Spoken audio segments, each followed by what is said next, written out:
Hi, everybody. Welcome, everyone. It's still 5-6 minutes before the actual start, but I want to welcome you all.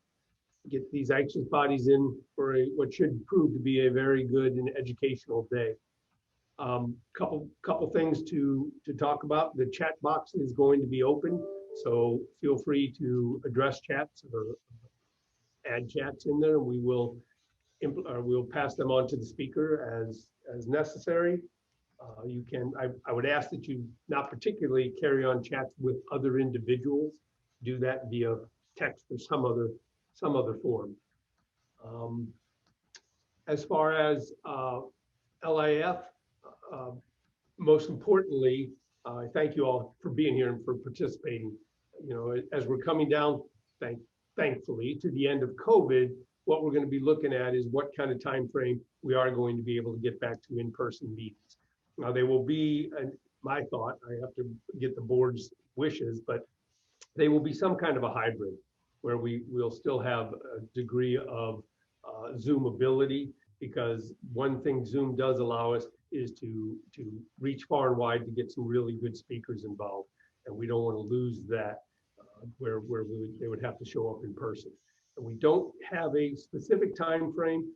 Mike Orphanides, who's present, and I spoke about this yesterday, when they were going to be opening up the auditorium for, quote, unlimited or larger gatherings. Right now, it's a restricted number of people that can participate. So when that happens, we will keep you posted. Other than that, what I do ask is, we're sending out notices for these meetings. You know, the meetings are traditionally the last Thursday of the month. We rarely move them, except for like April Fools and important days like that. We rarely move these meetings. So I would ask that you keep that in mind. Richard Secor, who is our IT specialist, who's here in the room with me, is setting up the ability to sign up for meetings almost at any point during the month. So as soon as one meeting is done, there will be the ability to go on and sign up for the next meeting. Please do so, because it's extremely important to us that we know how many people and who's coming, and that way we can issue the CEUs and we can keep all our ducks kind of in a row. So I would ask that you do sign up. When the flyers go out, we do get a lot of bounces on the flyers where individuals may have changed, they may have changed jobs, they may have changed emails, and we get a lot from different cities that have blocks, for lack of a better word, higher security levels that will not allow the emails in there. So if you're not receiving the email flyers, then what I would ask you to do is send an email to LIF, or you can send it to me, wburns@sunrisefl.gov, so that we can get a good email, clean email address to be able to send you those flyers. There's a lot of information on them. In addition, stay in touch via the web page. We put a lot of time and effort and work and money into that web page so that you can see what's upcoming. You can see what's going on, not just at the Broward chapter, but the Dade chapter and statewide. So please stay in touch on the web page. That's a real good way to go. A lot of good information there. Okay, you wanted to do Flying is here. We just have to give them access. So if you give me 1 second, because we got to do that first.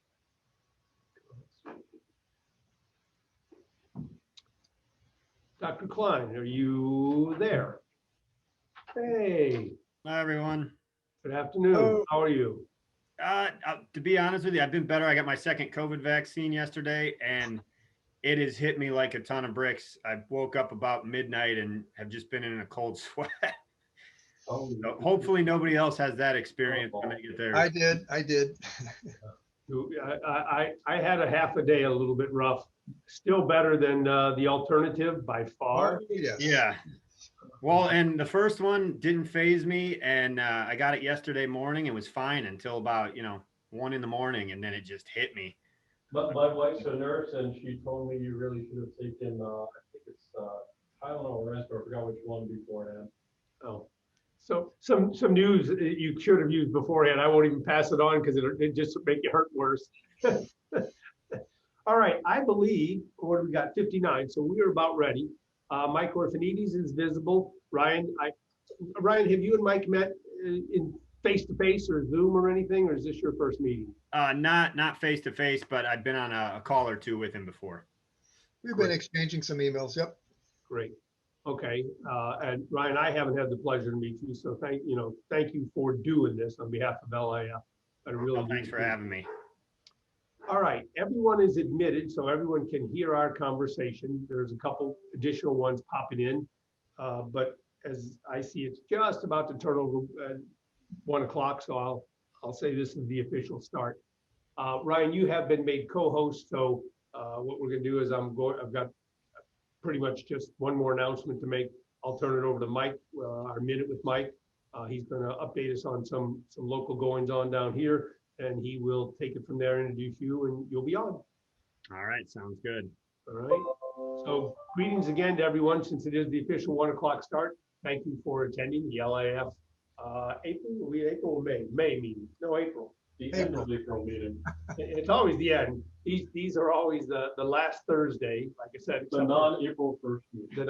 Except for April Fool's Day, we did make an exception for the April Fool's meeting. But outside of that, thank you all for attending. We do have a really busy schedule today, which is the way I like to keep it, so that you get the maximum amount of information and education for you through LIAF. If individuals have some things they want to get out to the group, what I suggest you do is email me ahead of time, and then I can get the information out. Or the chat box is open, and we do read the chats during the presentation. Feel free to send a chat. Sharon Vollmer, I know you're out there, and I'm making up for last month, but there is Sharon Vollmer has our city of Coconut Creek has a job opening for a landscape inspector that you can go to the City of Coconut Creek website and seek, and then you can email Sharon directly and beg and plead and see if you can get yourself a couple extra favors. All right, I think that's it from my end. Oh, except it's never too late to pay your dues. So you're going to pay an extra $5. Not the world's biggest deal, but do pay the dues so we don't have to come out digitally and find you. All right, Mike Orphanides. I am not about to introduce you. I'm going to just turn it over to you. So Thank you, William. Thank you, William. And spring greetings, everyone. I know it's been a while since we've gotten together. I know we've been doing some meetings on Zoom, but boy, what a ride this has been, huh? So I want to give you all a warm welcome from Broward County Extension, UF-IFAS here, and just update you briefly, and then I'm going to introduce Dr. Klein. So a lot of things have changed since the pandemic started. We've been doing our classes online. Everyone can hear me, right, Bill? William? Okay. And so we're starting back with some of the in-person classes for tree trimming. We've been doing online pesticide testing. If you need a pesticide exam, you have to obtain a voucher. And you simply do that by going to our website and clicking on the link. Our website again, Google UF-IFAS, Broward County Extension, go to commercial horticulture and follow the hot links to tree trimming classes, GIBMP classes, pesticide applicator training classes, and pesticide applicator exams. You get a voucher, which guarantees you a spot. We're typically the first or third Tuesdays of the month, and we will get you a slot for you to come in and do a pesticide test. And the beauty of doing it online is you get your results right then and there. They give you your score. So that's been a real plus. We've also been doing some landscape inspector certification classes in conjunction with Henry Mayer and Kevin Hunt, and that's been going well. Those have been on the computer, on Zoom. We're going to try to do a little bit of in-person, particularly with the tree grading. Just a heads up, there are some new grades and standards coming down the pike, and I know Mike Marshall is on the call. He's on the committee that's looking at that, and I'm expecting they will be coming out with a final draft for public comment in the coming weeks. So that would be your opportunity to check it out and see what kinds of changes are being proposed to our grades and standards. A couple of other things with regard to staffing. We have Isabel Betancourt is now my office support specialist, a person here that helps get people registered and whatnot. She replaced Diana Ramirez. You may remember Diana. She took a position with Calvin Giordano in Pembroke Pines. My good colleague and friend Bill Shaw has retired up in West Palm Beach, as has Doug Caldwell over in Naples. So we've got some vacancies we'll be trying to fill for commercial horticulture agents in South and Southwest Florida. Let's see, we've got some new faculty appointments next door across the parking lot at the Fort Lauderdale Research and Education Center. Some of you may have met Marco Shayavan. He is the turf specialist. Bram Dillon took Dr. Monica Elliott's place and is doing work on palm diseases along with Dr. Bader. And we have a brand new faculty member, Micah McMillan, who is a palm nutrition and cultural practices specialist. She took Dr. Brochat's place and just got started within the last couple of weeks. So I suggested to William, if we are able to sometime in the coming months have an in-person gathering event over at the REC under that pavilion, we could certainly have these specialists come and speak to us about their research and their extension vision. And last but not least, I wanted to mention that some of us arborists and inspectors across the state have joined a community of practice group. It meets online. We've just kind of got this started with Dr. Kozer and Rob Northrup, my counterpart in Hillsborough County, are getting this group going. If you're interested, please see me. And it's kind of a affiliation of tree people that, you know, care and want to work together across county lines, you know, across the state, and kind of help develop outreach plans and you know, assist with basically growing our urban forest. And also in that regard, Broward County, the urban horticulture program has assembled a Broward County tree team, which will be some volunteers that will be possibly participating in some of our landscape inspector meetings coming up. So that's just kind of my infomercial. I'm out of time. So we do miss you guys that we haven't seen in person, but we are looking forward to getting together with you when we can. And in the meantime, meeting again on Zoom, or we do have those limited number of in-person classes here at the Extension office. So I guess with that, I will introduce Dr. Klein. He is going to be our speaker today. Dr. Ryan Klein took Dr. Ed Gelman's position. So we're really super excited to have Ryan here with us, because that is such an integral part of the extension program and the research conducted on trees at the University of Florida. So a little bit of background on Ryan. He's an assistant professor of arboriculture at UF in the Department of Environmental Horticulture position, which was at Dr. Gilman's position. Ryan has 12 years of experience in the nursery and tree care industry, having filled many different roles, beginning as a laborer all the way up to management. Ryan received his ISA certification from Massachusetts. He's also part of the Massachusetts Arborist Certification Group. He has as a quantified tree risk assessment certification holder. That's QTRA, something new for me. He has the TRAC certification, which many of us have, the tree risk assessment qualification through ISA. Ryan is currently Vice President of the Arboriculture Research and Education Academy, also known as AREA, AREA, as well as sits on the Florida chapter of the ISA Education Board. And here's an interesting note too. Ryan is, I don't know how he has time to do all this. He's a member of the City of Gainesville's Tree Advisory Board, which I'm sure is a huge benefit to the City of Gainesville, having him on that. Ryan's research focuses on the risk associated with urban trees and their survival following hurricanes and other intense storms. Can't think of a better place than Florida to do that work, Ryan. He's interested in investigating the impacts that urban trees have on health and safety of urban populations, as well as continuing to improve arboricultural education, training, accreditation, and professionalism. Additionally, Ryan plans to explore the perceived risk associated with trees and its influence on decision-making and risk management, species propagation beyond established hardiness zones as a means of preparing for climate change, and potential ways of refining industry standards, BMPs, and tree worker safety programs. So it's really a pleasure to have Dr. Ryan Klein with us today. I'm going to turn it over to him, and we're just waiting to hear what your thoughts and views regarding where we go from here. Welcome, right. Ryan. Well, thank you, Michael. I'm going to share my screen here.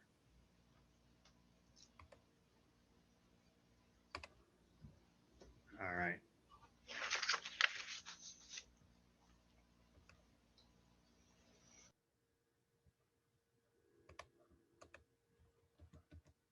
Can everybody see that advancing okay? Good. I'll take that as a yes. All right. So thank you for the introduction, Michael. I really appreciate it. So today we're going to talk about trees, risk, and urban forests of the future. And it's going to be kind of a synopsis of what I've done up to this point and kind of where I want to take the lab moving forward. So Michael already kind of gave you a idea of where I came from and what I've done to this point. So I'll kind of skip over this. But today we're specifically going to talk about my previous work, which I'll introduce tree risk assessment and risk perception, and some of the studies I've done on those. And specifically, I've done quite a bit of work on the 3 components of tree risk assessment. And then we're going to look at some future research and extension directions I want to head. So as we're all aware, urban trees provide a variety of benefits from environmental to economic and social. Urban tree failures can also pose significant consequences to things like public health and safety, property damage, and even disruption of services and activities. But one thing we need to keep in mind with all of this is that the risk of injury or death as the result of tree failure is extremely low. In the UK, it's about 6 per year. And then based off of the size of the US being bigger, it's about the same number per capita. So it's an extremely low number of deaths per year. So professionalism in arboriculture, there are many available careers that meet or exceed the national average pay. So it's a good industry to be in, which I'm sure you're all aware of. And there's a wide array of industry credentials and professional standards. So there's this assumption that having industry credentials makes you more qualified than someone without. So this theory was kind of tested with Kozer and Smiley, and what they found was that certified arborists were about 4 times as likely to recommend retaining and monitoring a tree, and that track arborists were about 2 times more likely to do the same when compared to both certified and non-certified arborists. So what they concluded was that the assessor performing the assessment likely has the greatest impact on the final determination of risk. So in general, risk assessment is a systematic use of information to identify hazards and estimate the associated risks. And there's many methods available across a variety of disciplines, but it's typically the first step in the process of decision-making and risk management. And then one thing we have to realize about this is that it's highly subjective. There's no way to take out all of the subjectivity of the process, and failure to recognize or undervalue benefits can lead to vague, uncertain, and subjective recommendations. So we're trying to find ways to avoid that and get, to the root of what's kind of skewing some of our perceptions of risk. So specific to tree risk assessment, most methods evaluate 3 components, and that's what we're going to talk about for a little bit here. And that's the likelihood of impact, the likelihood of failure, and the consequences of failure. And the likelihood of impact has to do with a tree or a tree part impacting a target. And this is, people, property. And then the other component is likelihood of failure. And this has to do with things like weather conditions, defect severity, and the likelihood of failure within a set time frame. Are you expecting the tree to fail within a year, or are you expecting that tree to fail within 3 years? That's going to ultimately kind of change how you view the risk associated with that tree. And then the last component is consequences of failure. And this is if the tree fails and hits a potential target, what is the likely outcome? Will somebody die? Will they be injured? Will there be damage to some sort of property? And then typically these factors are given ordinal ratings, and then summed or combined to yield an overall risk rating. So throughout the process, the arborist is responsible for conveying accurate and timely information, stating the need for mitigating the risk, and then assisting with decisions based on the actual risk. So currently there are several qualitative methods that are used and accepted, yet there's no industry standard. In the US, the track method is one of the more commonly used one.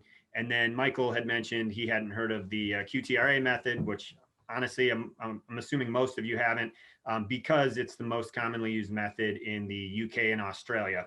So we don't really use it much over here. There might be, a couple people that do, but it's very rare, if at all. So arborists use various levels of assessment to determine the potential risk of a tree.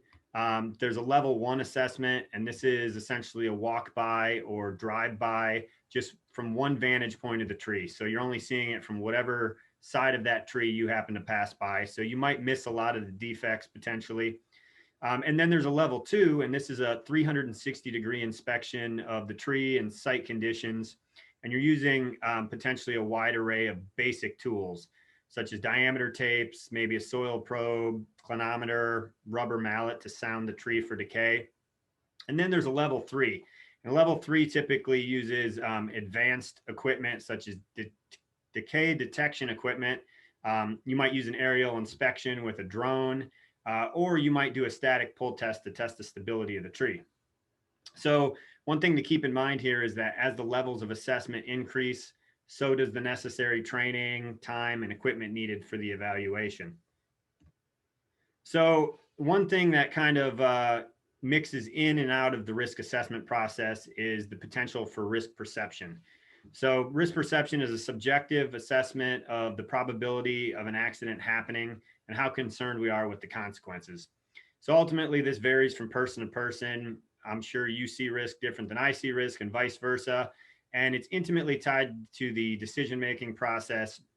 And unfortunately, it can hinder rational decision-making for both the public and professionals alike. So this can affect the recommendations and subsequent outcomes of the situation. And then specifically in the case of tree risk assessment, how we manage the tree or manage the risk. And another kind of downfall here that we kind of encounter is that the media can sway public perceptions as to the frequency and severity of a risk. So an individual's perception of risk can be equally as influential as the reality of the risk. And this can misguide mitigation measures. And with anything that has the potential to cause harm, there is the actual risk, the perceived risk, and the assessed risk. And these don't always line up. So some have argued that the guise of objectivity assumed by experts is a fallacy, and that there's no way to eliminate human perception from the risk assessment. So short of us being able to scan a tree and it telling us that that tree is going to fail on X day, you're never going to potentially eliminate that out of the equation. So an individual's experience with risk can also alter their perceptions, leading towards either safer behaviors or perpetuating riskier behaviors. Think of the person who, skydives versus the person who's afraid of heights. So experts across disciplines are being held increasingly more accountable for their decisions regarding risk, and they're relying on codes and standards rather than performing a risk assessment. And in tree care, this can be problematic because risk is also weighed against the benefits. So trees are complex structures, like we all know, and they exist in dynamic environments. So you're going to have variable weather conditions, and occupancy rates are going to vary at different times of day. So uniform decision criteria are unlikely to capture all the scenarios experienced in practice. So with expertise comes a higher level of responsibility, and beyond an expert's assessment, there are many outside factors that can influence recommendations and decisions. So when a tree-related accident occurs, risk aversion and fear can influence decision makers, and it can lead to unwarranted tree removals. Think of the person that maybe has a large tree next to their house and they just fear it because of its size and proximity. So tree risk assessment methods are imperfect and can be influenced by personal bias and perception. But previous experience, training, and accreditation might only go so far. So different arborists potentially can look at the same tree and have different assessments of risk, unfortunately. And we hope that our methods are robust enough to avoid this, but that's not always the case. And then perceptions can be difficult to overcome when working with a client as well. So both risk averse and risk tolerant perspectives can be equally as problematic, and there can be an unwillingness to change their minds. So there are many unknowns regarding the perceptions of tree related risks and the decisions that are made. So some of the research I've conducted over the years is trying to get to that answer. So now we're going to look at my tree risk assessment research, and it's comprised of 5 interrelated studies that each address the validity of tree risk assessments, looking at the different components. And we're exploring the accuracy and consistency across these components. So the first study we're going to look at is entitled Perceived and Actual Occupancy Rates for Urban Settings. And we looked at a variety of urban settings where we selected them because of different seasonal traffic and pedestrian occupancy variations. And the objectives were to determine if perceived occupancy rates correlate with actual occupancy rates, and to assess the time of inspection and its influences on perceived occupancy rates. So target occupancy, which has to do with the likelihood of impact, is quantifiable, and it's typically the first thing considered. If there is no target, there is no risk. So think of the tree out in the middle of an empty field. No one ever walks near or around that tree. That tree could be completely hollow and ready to fall over at any moment. But since there is no target with that tree, there is no risk. So buildings and structures are always 100% occupancy. And then pedestrian and vehicular occupancy can be highly variable and influenced by things such as the time of day of the week, and inclement weather conditions. And then higher target occupancy ultimately equals greater risk. So trees in urban areas are typically surrounded by numerous targets, and arborists may only be on site for 20 or 30 minutes. So depending if they go during a lull in traffic or a peak time in traffic, their perception of occupancy is going to be very different. So that might ultimately affect the assessment. So most tree risk assessment methods consider target occupancy in relation to the likelihood of impact, yet few offer any guidance on interpreting and applying actual traffic data to an assessment. So for the study, we used commercial traffic counters to quantify pedestrian and vehicular occupancy, and 4 sites were chosen to provide a range of occupancies, and each site was assessed for 2 weeks. So we took pictures and videos randomly at different times of day, peak and non-peak times, and the data was used as part of a survey for industry professionals. So the results, we found that when we looked at impact of target rating consistency, the use of traffic counters decreased the variability of ratings. And we also found that non-certified arborists were slightly more variable in their ratings than certified arborists. And then when we asked the participants some questions related to their perceived value of traffic count data, about 64% believed that viewing the actual traffic counts changed their perception of target occupancy. And about 70% believe that traffic monitoring systems are a worthwhile investment, specifically for arborists who conduct regular risk assessments. So we concluded that traffic counters have the potential to quantify target occupancy and eliminate some of the subjective nature of assessments. And then the ratings derived from the traffic counts were more strongly correlated with the actual measured occupancy than those derived from visual indicators. And ultimately, a clearer definition of qualitative variables could strengthen the rating systems, because one person's rare might be another person's occasional or frequent, and so on. So it's depending on how you interpret these qualitative variables, you might also get a different outcome for the assessment of risk.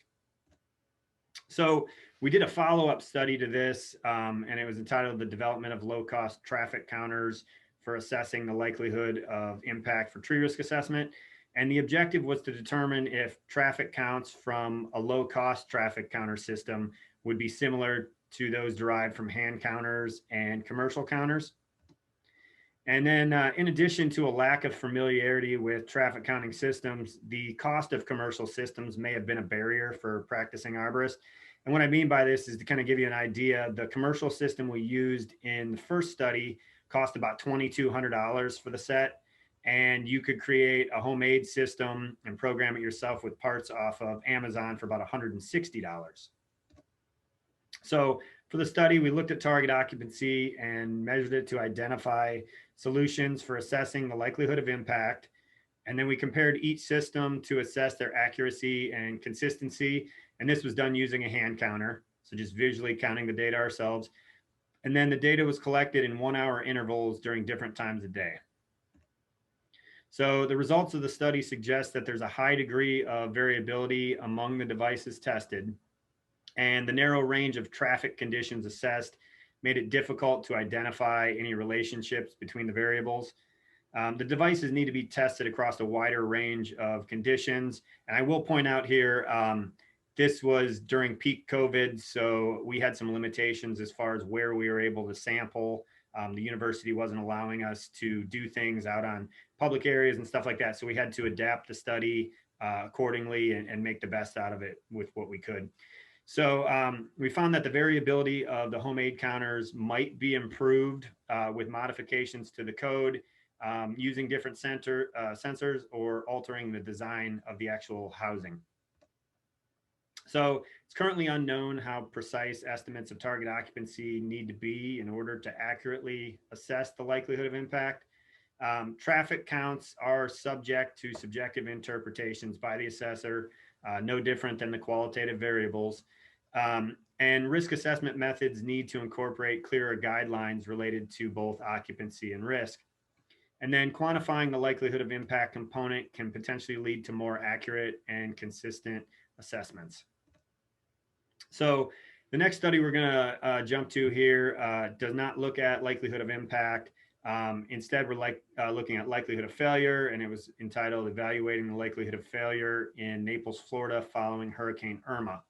So the objectives were to determine whether species and prescribed mitigation affected the likelihood of failure during a hurricane, and then to identify the most common failure types. And when conducting tree risk assessments, our understanding of likelihood of failure is the most limited. So likelihood of failure is influenced by things like intrinsic factors, and some of these include the size of the tree, structural defects, as well as extrinsic factors such as site conditions and previous pruning. So ultimately, trees fail when a load exceeds their load-bearing capacity. And we commonly see this in Florida during extreme wind events like hurricanes, but maybe up in the north, they see it with snow and ice loads during the winter. So Hurricane Irma came across the Atlantic as a Category 5. It reached the city of Naples as a Category 2, and then eventually slowed down to a Category 1 as it made its way across the city. And it had an average sustained wind speed of about 76 miles per hour. So fortunate for us, prior to Irma, Naples had completed an inventory of just under 20,000 public trees. And this study focuses on a subset of that. And one thing I'll mention with this is it's hard to do any sort of research with hurricanes and trees when you don't have an inventory prior to a named storm event, because you don't know what you have prior to going in and assessing what damage actually occurred. So I'm always encouraging cities out there to try and get their inventories done, because it's really helpful in situations like this to kind of quantify the actual damage of the storm and how trees reacted and survived accordingly. So following the initial cleanup, the Urban Forest Strike Team conducted assessments of the trees. And if you're not familiar with the Urban Forest Strike Team, they're a Florida Forest Service rapid response team. And the team leaders had their ISA tree risk assessment qualification. And they walked by and conducted visual inspections from the ground level. So that'd be that level 2 inspection, 360 degrees. And then each tree was assigned a damage level and recommended mitigation. So in the table here, you see the species that were actually assessed by the Urban Forest Strike Team. And just a couple to point out here, Swyatina mahogany made up about 43% of all the trees. And then Swyatina mahogany, Ficus retusa, and Quercus virginiana made up about 71% of all the trees. And then Bullnesia arborea made up less than 1%. So it was pretty insignificant as far as the overall canopy cover went. Over 80% of all the trees survived Irma, so that's really good. 74% suffered no damage, and then 15% of the trees suffered whole tree failure. And then over half of the species assessed had survival rates of greater than 90%, so that's really good. And the factors influencing tree damage, we looked at things such as species, DBH, and the presence of utility lines. And what we found was that for each centimeter increase of DBH, the odds of an individual moving in a lesser damage category increased by a factor of 1.01. And then individuals near utility lines were about 9 times more likely to be in a lower damage category. And we determined that that was more likely because trees near utility lines are being pruned more frequently on cycles by the utility companies to keep the trees out of the lines. So we concluded that maintaining a resilient and diverse urban forest will require additional knowledge of species performance in storms. So that's what I was saying earlier, to the point of having an inventory prior to a storm. We need to have that baseline knowledge first to be able to compare it to what happened afterwards. And then careful planning to provide shelter for less resilient species, sound arboricultural practices to reduce wind loads, minimize defects that comprise structural integrity, and then a better understanding of the interactions between intrinsic and extrinsic factors that influence wind-induced tree failure and the resulting damage. So species failure profiles can help to guide arborists in regard to planting and preparing for future storms. And there's going to be no shortage of those in Florida for sure. So the next study we're going to look at shifts gears to the consequences of failure component, and it's entitled Professionalism and the Assessment of Consequences of Tree Failure. And the objective was to determine if visual assessments of tree limb size and part height are similar to the actual measurements. So assessing consequences of failure is highly variable, and the assessor must be able to determine the mass of the tree part, its fall distance, and the resiliency of any identified targets. So diameter can be used to visually estimate the mass of a tree part, and not all tree risk assessment methods provide the user with diameter size classes in order to determine consequences of failure. So standardizing definitions for consequences of failure ratings based on the actual branch size may make assessments more reproducible. So that's what we looked at in this study. So the study assessed how arborists with different levels of experience and training visually rated consequences of failure. And we had 106 participants in the study, 70% of which were ISA certified arborists, and then about 60% had previous experience conducting tree risk assessment. And each assessed 3 trees using basic level 2 assessments. And again, that's at 360 degree at ground level. So we found that previous training and experience positively influenced some of the variability related to determining consequences of failure, and that participants with tree risk assessment experience and ISA certified arborists were more accurate in estimating branch diameter. And then participants with previous experience conducting tree risk assessments, ISA track arborists, and then also the arborists that just had the base level, that was no previous experience and no industry credentials, they were all actually closer with their estimates of branch height in comparison to the actual measurements. So when we surveyed the participants, about 70% believed that the current definitions of consequences of failure ratings are clear and easy to follow. And then about 67% feel confident in their ability to predict injury, damage, and then disruption levels in order to predict consequences of failure.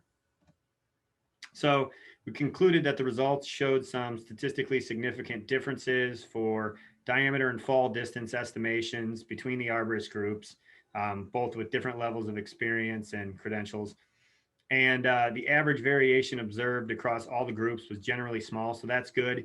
Even for the ones that had less experience, it was still, in line with those that had more experience. And it's not likely to have a major impact on the overall risk rating. So more research is needed to understand the potential damage produced from different size tree limb parts and then target combinations to help produce meaningful threshold guidelines. So the next study we're going to look at also dealt with consequences of failure, and it's entitled Assessing the Consequences of Tree Failure. And the objective was to determine the accuracy of visual estimates of tree part size and evaluate their effects on consequences of failure ratings. So the study surveyed 87 participants with varying levels of experience and credentials.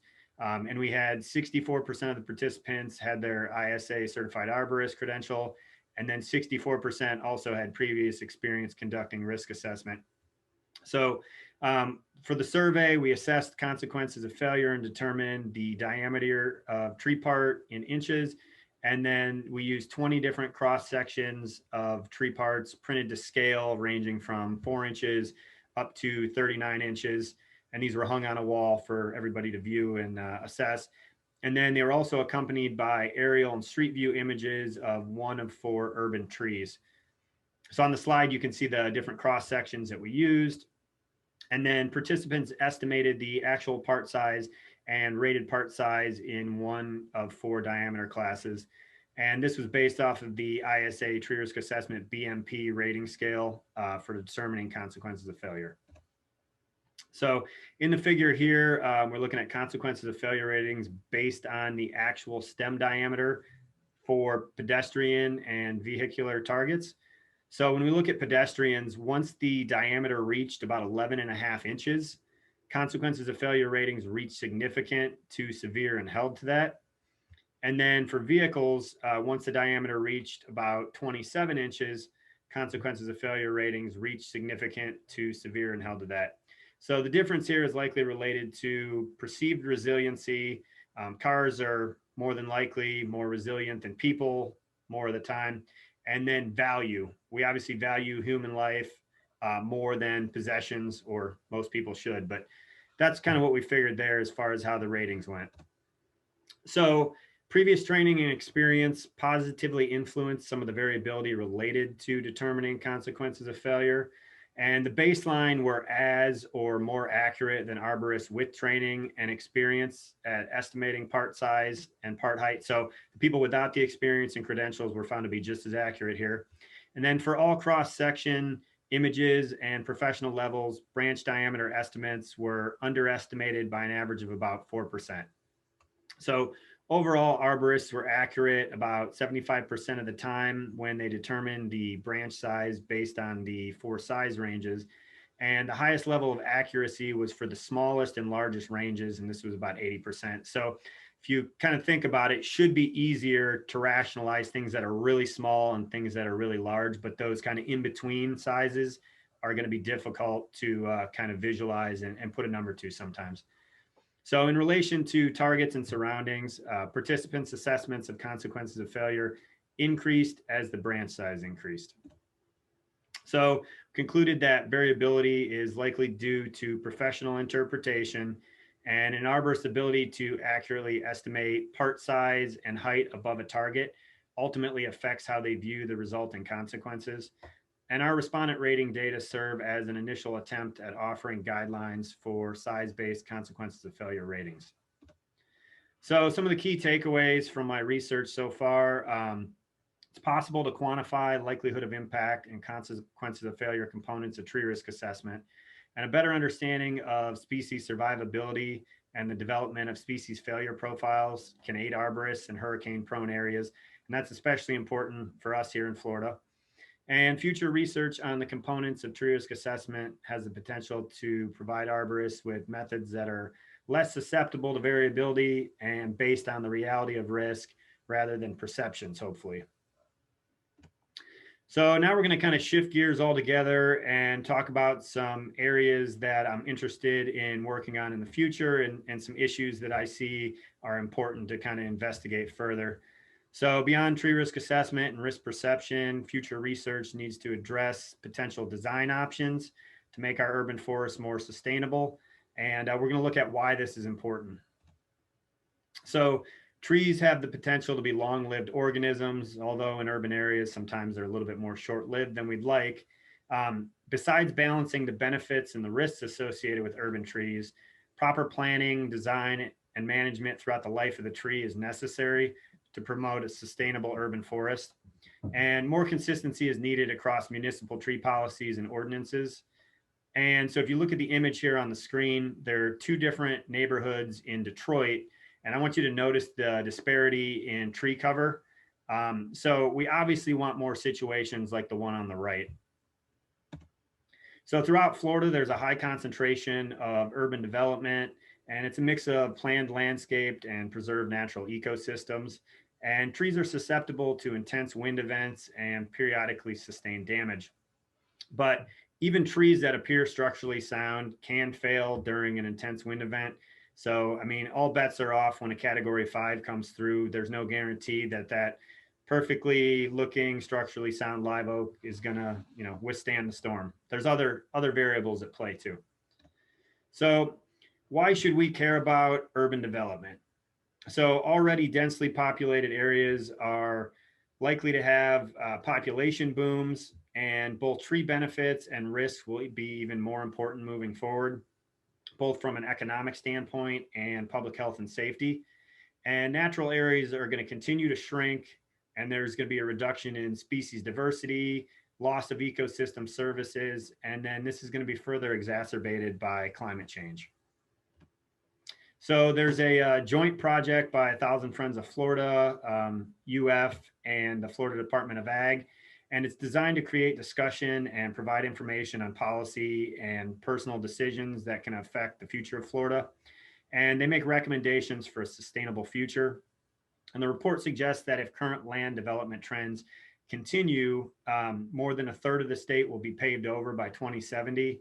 And millions of acres of agriculture and natural lands are going to be lost in the process.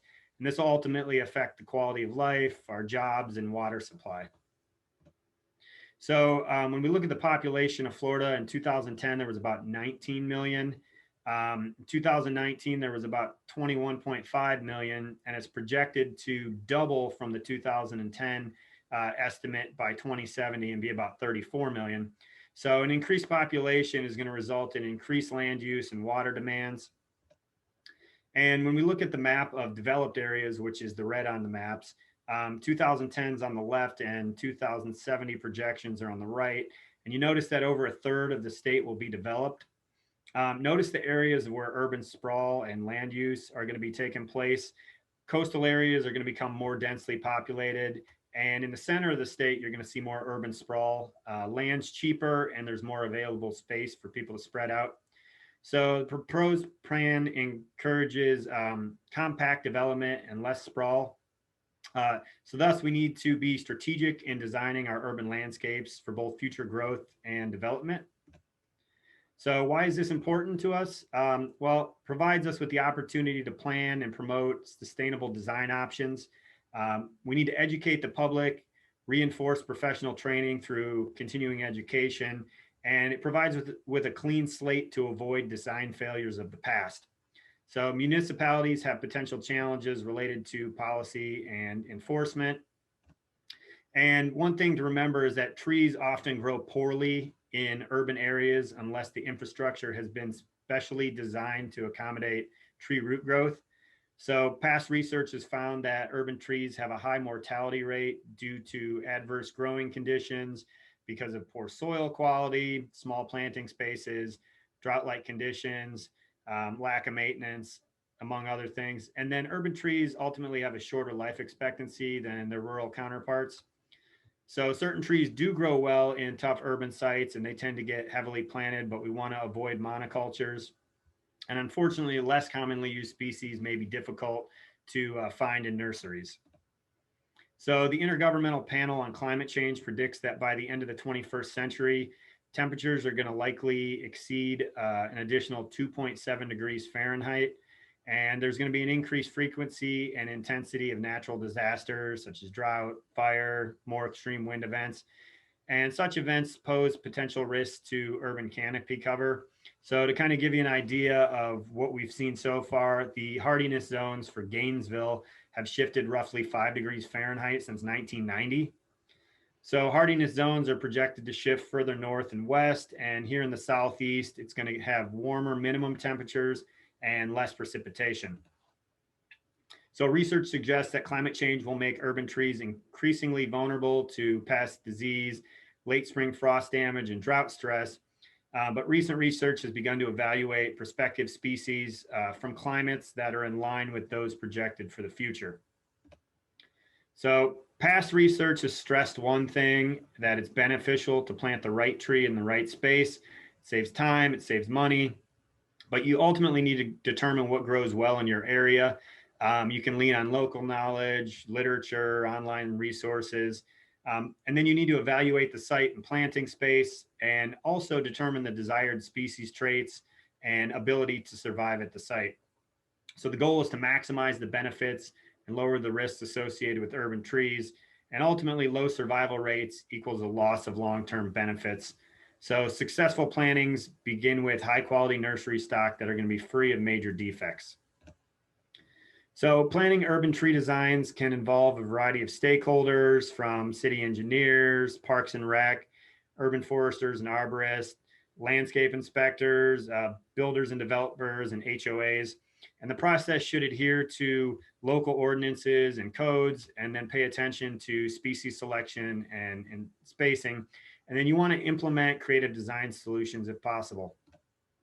So a healthy, more sustainable urban forest is also dependent on proper management. You want to conduct regular health and risk assessments by a certified arborist, establish a pruning cycle, keep an up-to-date tree inventory, and have management plans, and be proactive. Proactive management is not only good for the trees, but it also promotes public health and safety.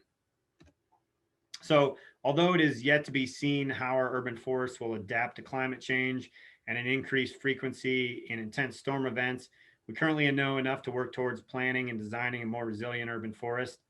Remember, no tree is 100% hurricane proof.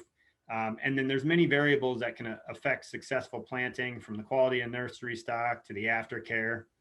And healthy and sustainable urban forests are the result of proper planning and creative design. And selecting species that are best suited for the site is key. Remember, plant the right tree in the right place. So now we're going to kind of look at some of my research interests and current and future projects, and some opportunities I see for extension and outreach. And to let everybody know who's not familiar with the position, it's a 50% research position, a 40% extension, and then 10% teaching. So some of my interests include hurricanes and tree survivability, trees and public health and safety, risk perception and decision making. And then I'm interested in education, training, and professionalism, and species propagation, and species views and preferences by the public and consumers. So some future projects that I'm either currently working on or moving towards working on. Looking at 3D printed trees to test in wind tunnel simulations to assess interactions at the root soil interface. I'm doing a cost benefit analysis of different irrigation bag technologies to assess the labor inputs. And I want to identify and assess unused and underutilized tree species that might have beneficial qualities for climate change. And then I want to continue to collaborate with cities throughout Florida to develop tree wind resistance and survivability profiles. Like I said, those inventories are really important to have on the front end. And then I'm also going to be working on a study that looks at tree spacing in urban areas and see how it influences stability, canopy cover, pruning, and so on. And then I have 2 graduate student projects starting in the fall. One compares drive-by risk assessments to basic risk assessments. And then the other one is a citizen science program that teaches members of the public how to structurally prune newly planted trees. And as far as my extension, it's aimed at educating the public and a variety of stakeholders on current issues in arboriculture. And I plan to work closely with industry groups to develop training events for things like planting, aftercare, pruning. And then I want to present at conferences, short courses, in-service training. I'm always looking for an audience. And I want to contribute to industry standards and BMPs. And during my PhD, I started updating a whole bunch of the Edith Southern Tree fact sheets. I'm going to be continuing on with that. And as part of that project, I'm going to bring the tree selector webpage back online that Dr. Gilman had previously started. It's been kind of frozen and not operating for the last couple of years. So we're going to get that going again.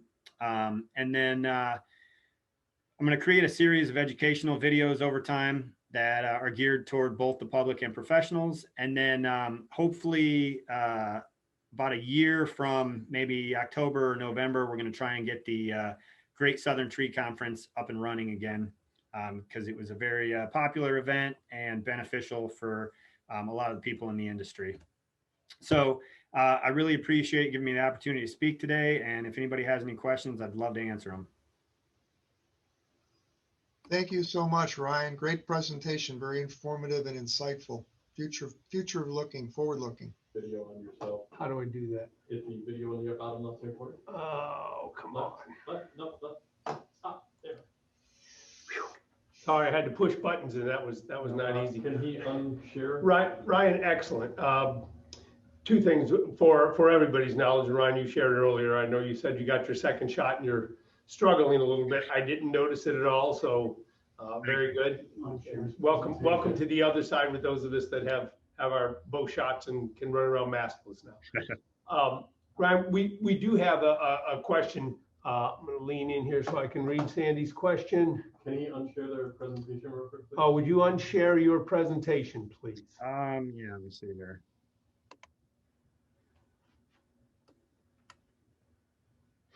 So in the meantime, I'll go ahead and read Sandy's question. This is from Sandy Benton with Landscape Service Pros, who, Sandy, I send out kudos to you. You paid your dues this morning. And Richard just told me while we were meeting that Tommy paid his as well. So thank you. Sandy's question is there any research on species that used to be planted many years ago for integrity, like Bashophia, black olive, earleaf acacia, to work on replacing them? I've seen a number of these species that are old and may appear rotting with rotting limbs, and they did not do well over time. Yeah, so as far as just species performance in the urban landscape, there's a lot of information in fact sheets and stuff like that, depending on the specific species. If the question is related to how it performs in a hurricane, there's a lot less information as far as that goes. And that kind of goes back to what I was saying with not having the baseline data from an inventory. It's hard to follow up and compare it to anything afterwards. So depending on what you're wanting to look at, if it's just performance in the landscape, there's plenty of information about specific species traits related to that. But when it comes to wind resistance, there's a lot less information. You know, I want to pile on that a little bit. You know, a lot of those species that she mentioned, developers used to use a long time ago. So cities such as the one I work for have a lot of them out there, and they're super mature now because they haven't been used in so many years. Could we look at some of those that did so well but had bad characteristics? And is there a chance that anybody with CRISPR knowledge is going to get in and take away the Bashophia seeds or even the Florida holly seeds or earleafication, some of their invasive potential? You know, these trees did very well. Black olives did very well when they're still around. Is there any work or anybody looking to reutilize some of those after they've CRISPRized them? To that, I'm not sure, but the one thing I will say, and this just came up in a conversation that I had with somebody the other day, it's kind of interesting when you look at a lot of different municipalities, you can see this like kind of cyclical progression of planting cycles. So like depending who was in charge at a particular time, they might have had an affinity for a specific species, and those got planted really heavily. That and, you know, time and place, like certain times throughout, you know, the different decades, things were more popular at the nurseries and the growers, you know, grew more of other things. So you saw more of those in the landscape. And to your point of some of them are maturing and maybe not getting replaced for one reason or the other. I don't know of any specific studies that are dealing with anything related to that. But like moving forward to the point of invasive potential and stuff like that, that's definitely a hot topic with a lot of people. I'm not saying plant invasive species, but one thing I will say is that as we're looking towards some of the things that climate change could do adversely to our urban landscapes, we also have to consider species that we wouldn't normally plant because they might have some beneficial characteristics that maybe they're not the best now, but 20, 30 years down the road when we have these drought-like conditions, you know, higher temperatures, stuff like that, we might actually find some species that we disregarded to have qualities that might be more redeemable in the future. Excellent. Then we have a question from Phil, Dr. Busey, who I don't know if you've met yet. Phil is on the board with us, university professor emeritus at the university. He says, my impression is the West Indian mahogany is one of the toughest trees on sidewalks. Is there any data to support that? Toughest as far as survival, like in between like small planting spaces, or? No, tough is one of the toughest trees on sidewalks. So as far as causing damage to sidewalks. Oh, okay, gotcha. So the only studies I know of that might mention mahogany, there's a couple of studies from Dr. Kozer and his PhD student Deb Hilbert, where they look at infrastructure damage and basically how big a planting space needs to be based off of trunk diameter and the size of the planting space in order to avoid infrastructure damage. So it's possible they might have touched on mahogany because they were pulling from trees down in the Tampa area. And there's a whole list of, I think, 30 or 40 trees they pulled from and got dimensions for based off of these calculations. So if you look for Hilbert and Kozer trunk flare diameter, you'll have a couple studies that'll come up, and they might touch on mahogany. Ryan, on that same topic, we've heard for a number of years that like floating sidewalks are coming our way, and other things that are going to allow tree roots to interact or be in close proximity with sidewalks, because sidewalks are not going to go away. They're going to be part of the urban environment, and the green space just continues to shrink, the available green space on these new projects. You know, everything is getting bigger and tighter, almost sadly, just like that picture you showed. Just a lot of residents and a tremendous amount of limited green space or overused green space, where we want it for trees, but the city or others want it for utilities and such. So is there any studies or any future of these quote ideas of floating sidewalks or sidewalks that can better interact with tree roots? Yeah, so there's and I don't know names of studies offhand, but I definitely seen some studies as far as either the floating sidewalks or silvicels. Mm-hmm.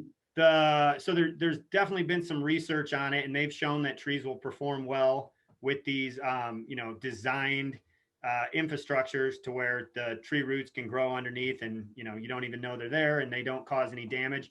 The one thing I will say though, and this is kind of the catch-22 of it, is that there almost needs to be a paradigm shift with the developers and or with the municipalities enforcing the developers to use some of these design options, because currently we're kind of in this status quo of, we're designing stuff a certain way, just, pouring concrete, putting trees in, spaces that a lot of times are too small for the tree. And then they just kind of get in this habit of, every 10, 15 years, once the tree is established, they just replace the sidewalk. So unfortunately, until we start forcing people to start using these design options, they exist and they've been shown to work, but we're just not currently implementing them, whether it be because the initial cost and the labor is a lot more than somebody wants to budget in, or if it's just a lack of enforcement, or I guess the other option here could be just a lack of knowing that they exist, because since a lot of people aren't using them, there's just not a familiarity with them. William, if I could chime in, this is Mike Orphanides. I just want to say, I think our experience out in Weston has shown that, large maturing trees like mahoganies just do not work long-term in small plantable areas. Not only do we replace the sidewalks, but eventually we're finding the trees have to come out and be replaced. So, to use mahogany as an example, it's a short-termer. It's not going to be a sustainable long-term solution unless we can increase the plantable area size. And so what we see now is tremendous damage to infrastructure and trees that are having to be replaced about 30 years out. Yeah, and to that point, there's a study, I forget who it is, but they said essentially, urban trees have about a 19-year life expectancy compared to if they were out in, a natural area. And you see it all the time to where, they replace a sidewalk, they sever the roots, and then either, the tree comes down in a windstorm, or it starts to, suffer, and then something else comes in and kills it, whether it be drought or pest or something like that. But yeah, until we get kind of in this mindset where we've come to terms with, we're going to have to start designing things differently, we can have long-lived urban trees that are successful plantings, you know, that we can minimize the risk, maximize the benefits. But at the same time, unless somebody's willing to pay for that and kind of change how we currently do things, we're kind of just, you know, spinning our tires here, unfortunately. I agree. I review plans as part of my job.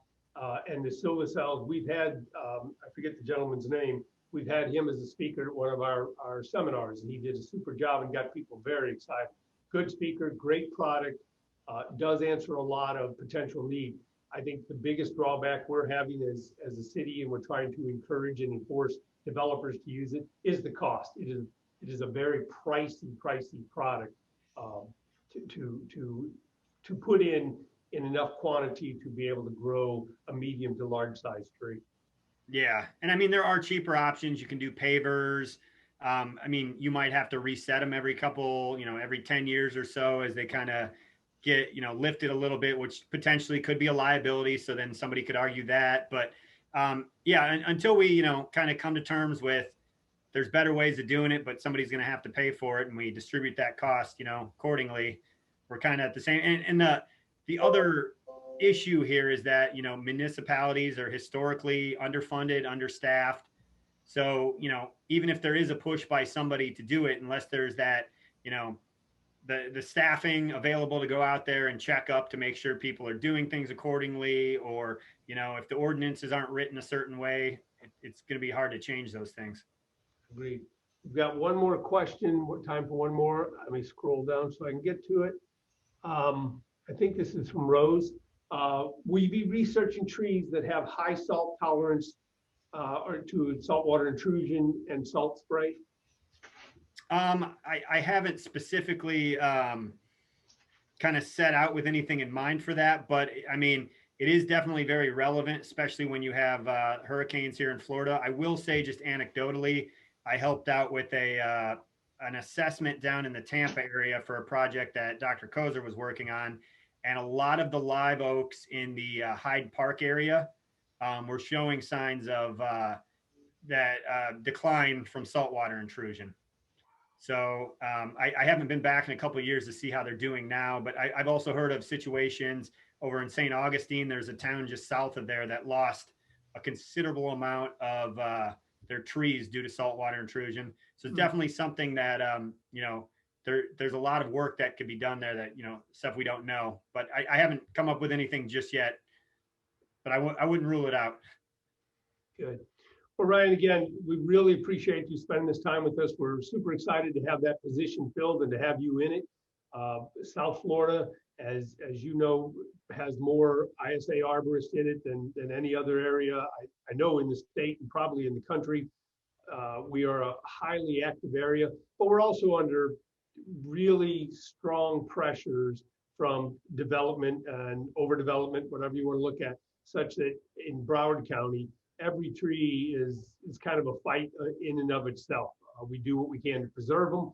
We do what we can to get them installed, and we do what we can to protect them because we have a tremendous amount of non-arborists and non-licensed people. I'm sure Mike has told you that Broward County, as far as we know, is the only county in the state that also requires tree trimmers to be licensed. They either need to be an ISA arborist or a B licensed county certified tree trimmer, which is a program that Mike put together and runs very successfully. So we are on the front lines down here. You know, it's almost sad to say, but it seems like Dade County has almost lost that battle. Their trees are devastated down there, with the exception of some pockets of that cities have been super proactive to protect. Broward County is on the front lines of the fight, and Palm Beach County is gearing up for a fight. So we welcome you as part of it, and we definitely need your expertise, your protection, your research to help the people here in the green industry continue and try and grow our canopy. So thank you very much for spending the time with us, and stay in touch. Anything you want to disseminate to this crowd, just let us know.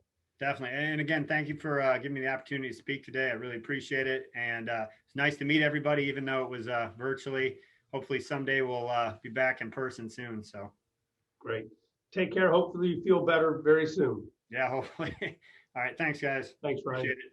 All right, for all the people that are here, and I'm glad to say we have a large number of people participating today, and that's excellent. We're open to, we've got all the digital space you need. You want to double, triple, bring on more.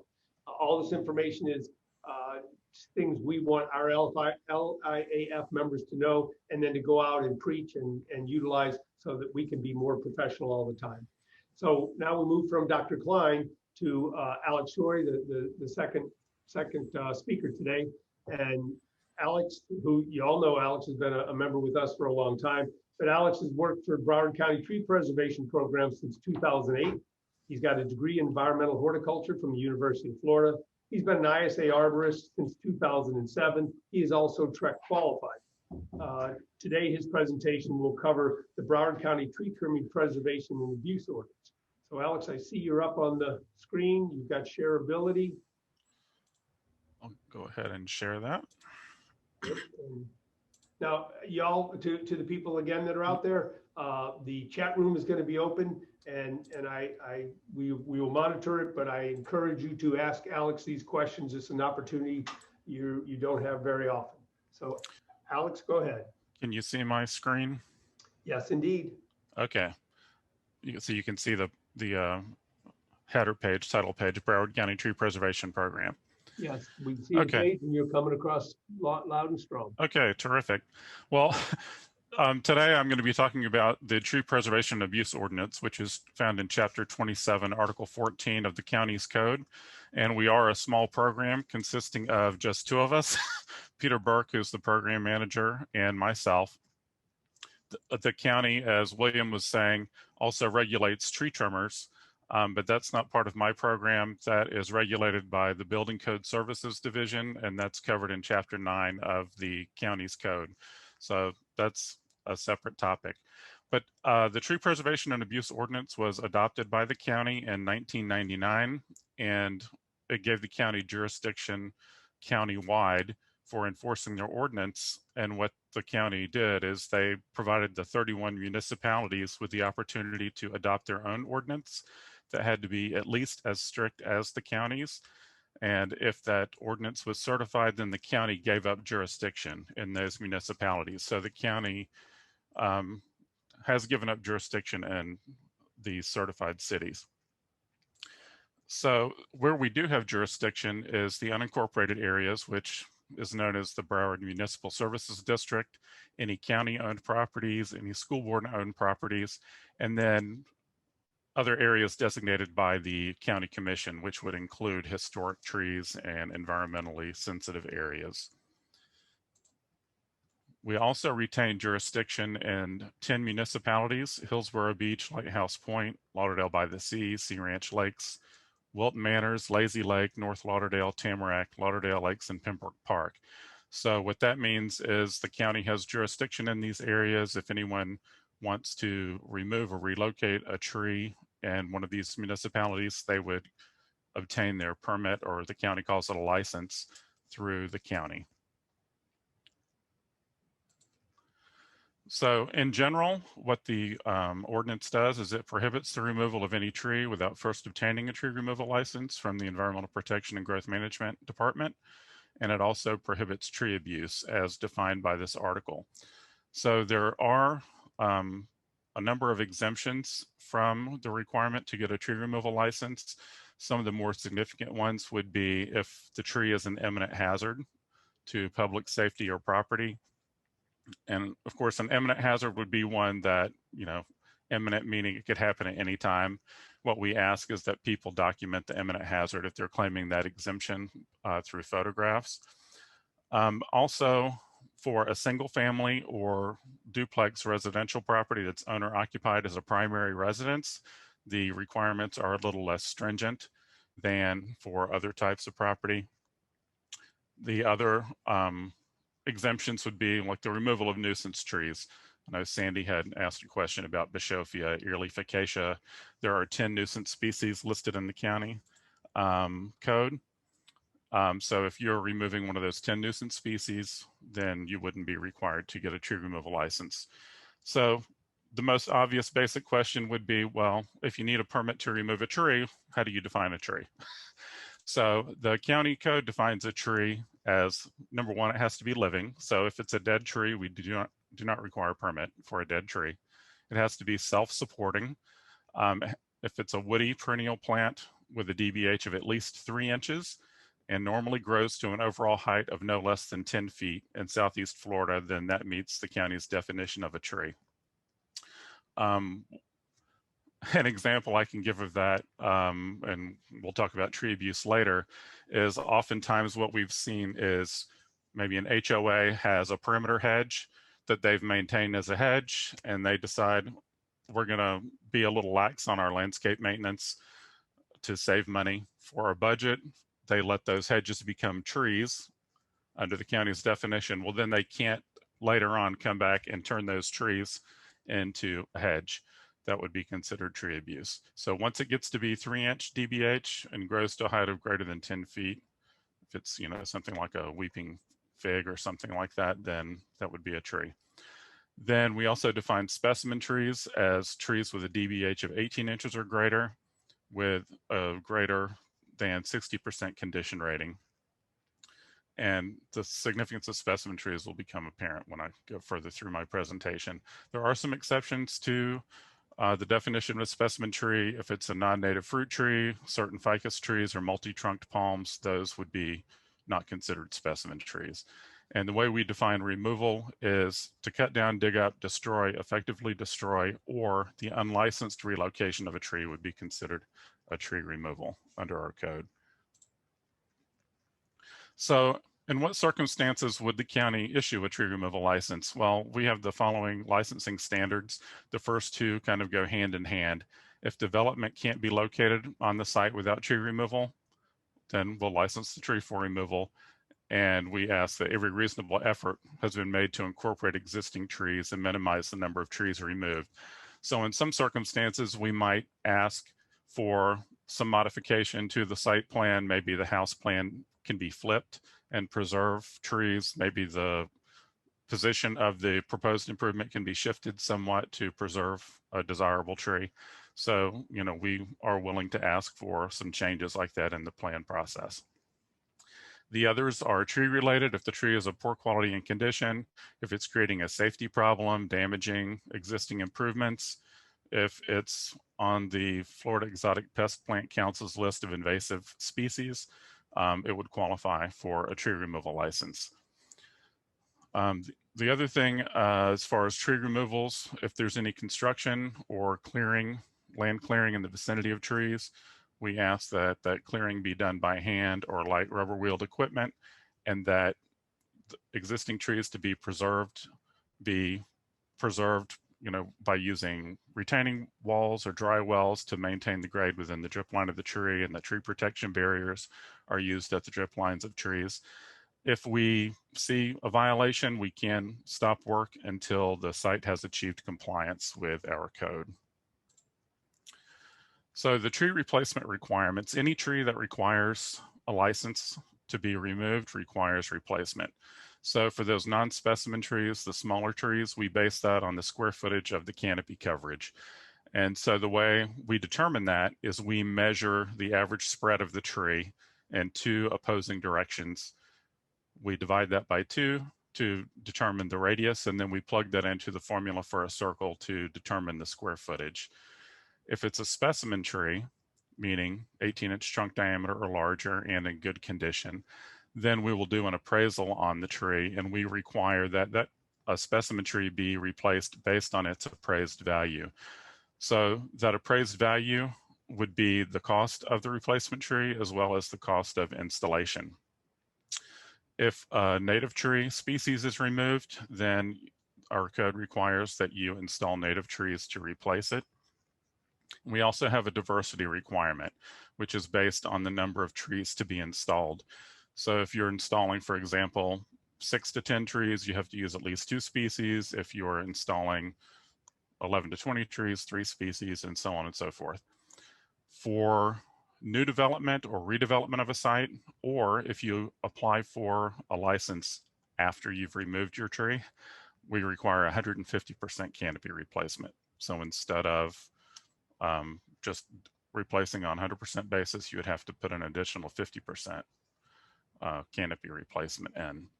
The replacement trees need to be Florida grade number 1 or better. The county does have a list of approved replacement trees. I'm not a big fan of having a list of trees to choose from because I think it does limit the diversity.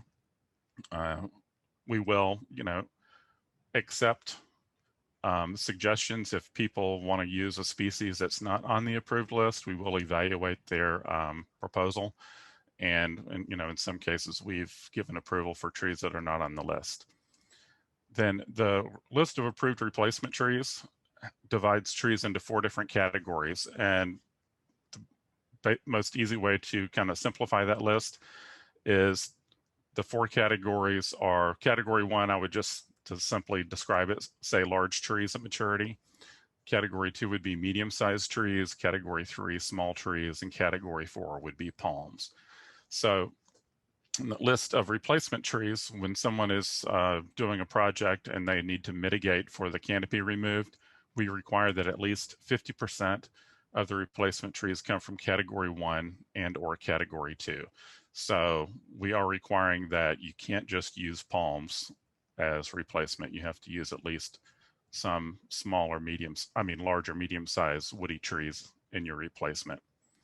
And the trees have to meet also minimum height requirements. So for each category, we have height requirements: 12 feet for category 1, 8 feet for category 2, 6 feet for category 3, and 6 feet of clear trunk for palms. But if someone wants to propose using taller trees in category 1 and category 2, we will give additional credits. So by planting taller trees, people could meet the mitigation requirements by planting fewer trees if they're taller. So oftentimes, especially now with the, we were talking about code requirements and building code, and we saw those pictures in Dr. Klein's presentation of neighborhoods that had virtually no trees or very few trees. And I'm really concerned about that in Broward County because of the building setback requirements are so minimal. A lot of the plans we've been reviewing recently, the setback requirements can be as little as 7.5 feet on the sides and maybe something like 15 feet in the rear, depending on the municipality, and maybe 25 feet in the front. And by the time, someone puts in their circular driveway, their 2-car garage, their pool, and maybe a boat dock or something like that, depending on their location, it doesn't really leave much room for trees. And oftentimes we'll get a request from people saying, oh, well, I don't want to plant any trees. Can't I just pay into the tree fund? And the answer to that is no, unless the county determines that replacement is not feasible due to a lack of available planting space. So that's a determination made by the county based on the amount of planting space and the species available to be used. So when someone does pay into the Tree Preservation Trust Fund, that money is set aside in an account for the municipality where the trees are being removed. So for example, if someone applied for a tree removal license in Tamarack, they didn't have room to plant all of their required replacement trees, whatever balance they would pay into the tree fund would be made available strictly for the use of the city of Tamarack to use for planting trees on public land. The money must be used within 2 years, or it becomes generally available to any municipality in the county. And it does allow for up to 20% ancillary cost. There is a committee that will review those requests, and if they're a large expenditure, then it would be approved by the county commission. So the next area of regulation would be tree abuse. So the county defines tree abuse in the following ways, and this, I'll finally have some photos. I know code is kind of a dry topic and it involves a lot of text. It's not really the most always interesting topic, but tree abuse is where we can have a few decent visuals. So hat racking of a tree, destroying the natural habit of tree growth, pruning which leaves stubs or results in a flush cut or splitting of limb ends, removing tree bark to the extent that if a line is drawn at any height around the circumference over 1/3 the length of the line falls on portions of the tree where bark no longer remains. That's a long way of saying girdling the tree. using climbing spikes except for purposes of tree removal, pruning that doesn't conform to ANSI standards, pruning of live palm fronds which initiate above the horizontal plane, overlifting a tree, and shaping a tree. So here's, just a couple examples of hat racking. The one in the center was a fairly recent case I had with hat racking of a black olive tree. Then the one on the right, you can see not only has the mahogany tree, which actually had a quite good structure for a mahogany tree. In the front yard, you can see a tree in the backyard in this photo has also been abused. Then flush cutting this tree on the left. You can see where flush cuts and some kind of jagged cuts were made where the branch protection zone was impacted. And then if you look to the left a little bit, you can see a palm that's been abused. And then the trees to the right have also been somewhat overlifted. Then the tree in the right photo is a gumbo limbo tree. This was a very recent case I had that was in the front yard of a home where you can see they've girdled the tree, removed the bark all the way around the trunk of the tree in an attempt to kill it. Use of climbing spikes on palms, and I think I probably see this most often on coconut palms. Then overlifting of palms.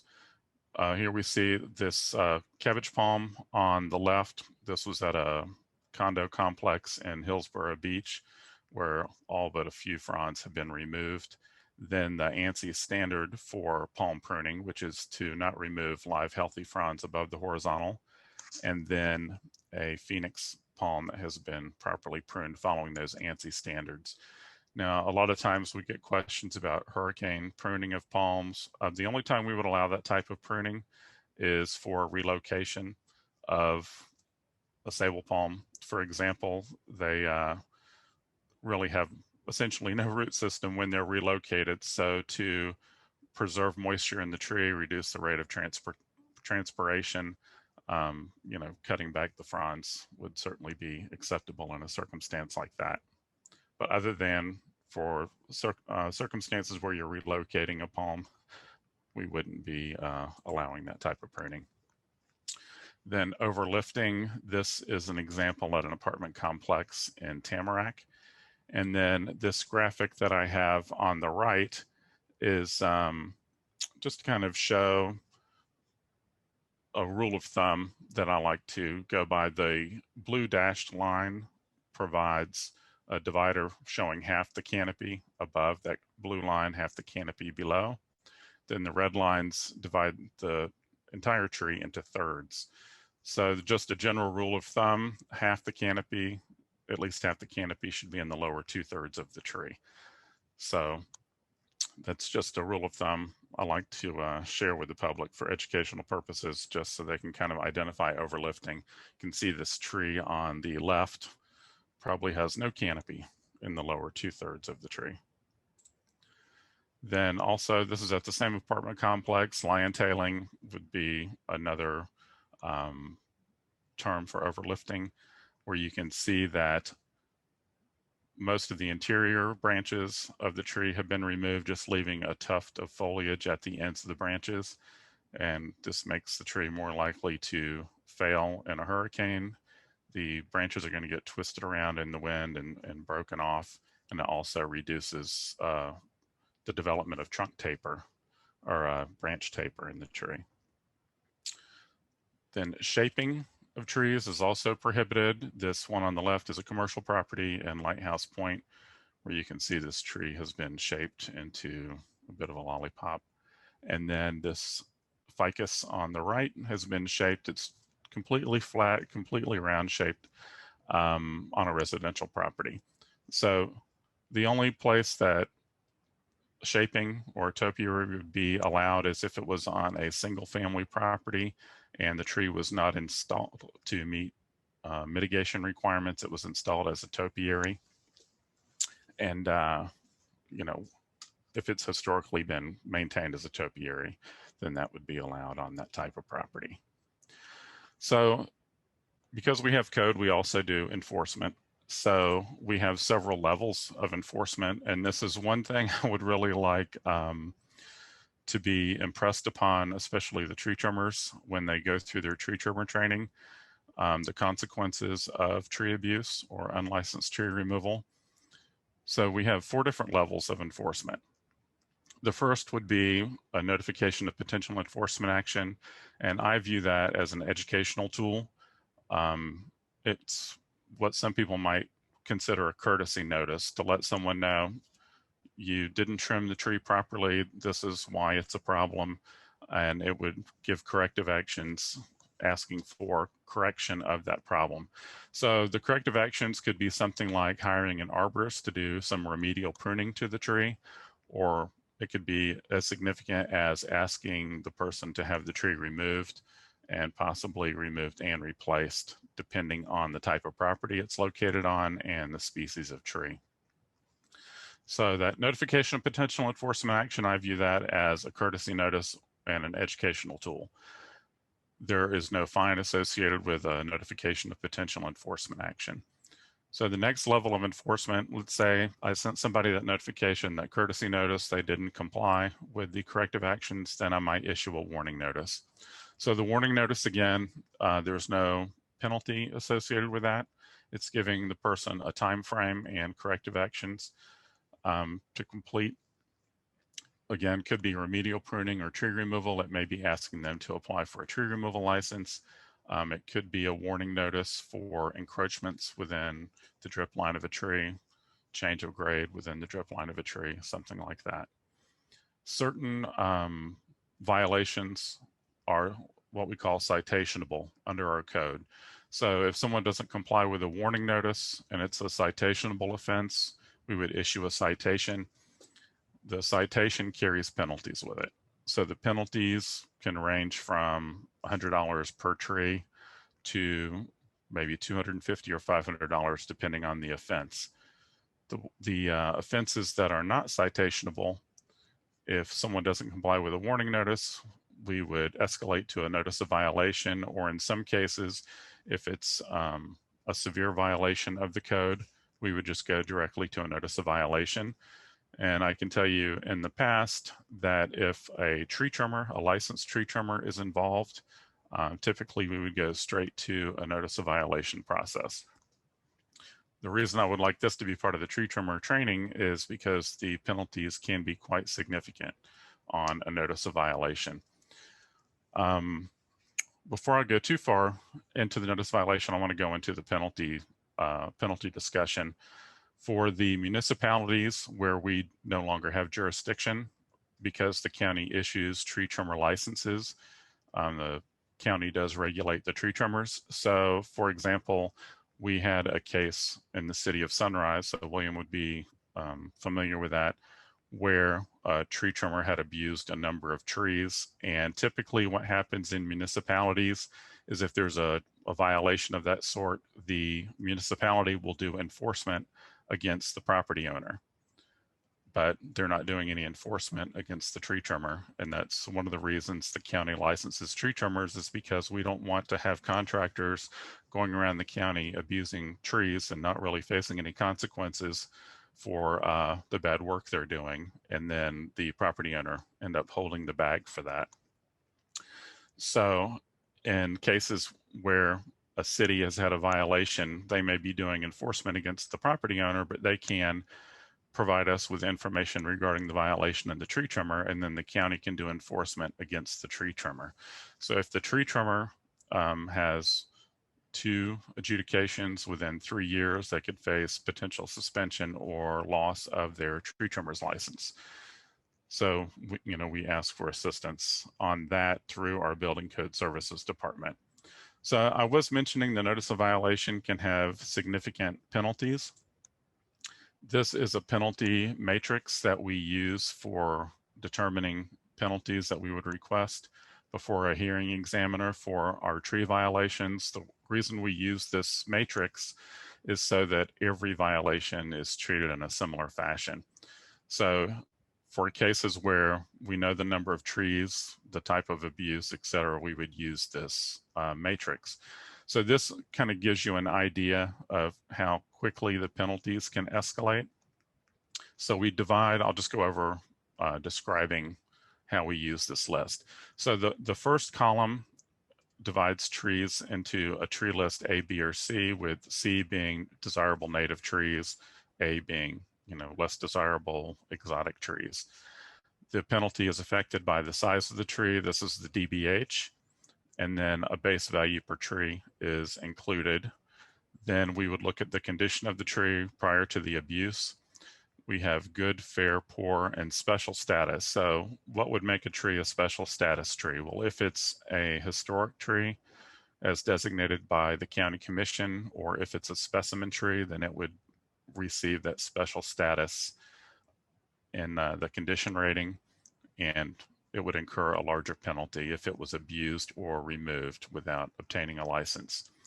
Then there's another penalty assessed for knowledge of regulations. So if we have a licensed tree trimmer or someone that's in the landscaping business, they should have known better. They've had previous licenses or they've had violations in the past, then they would be assessed an additional penalty for not complying with the regulations.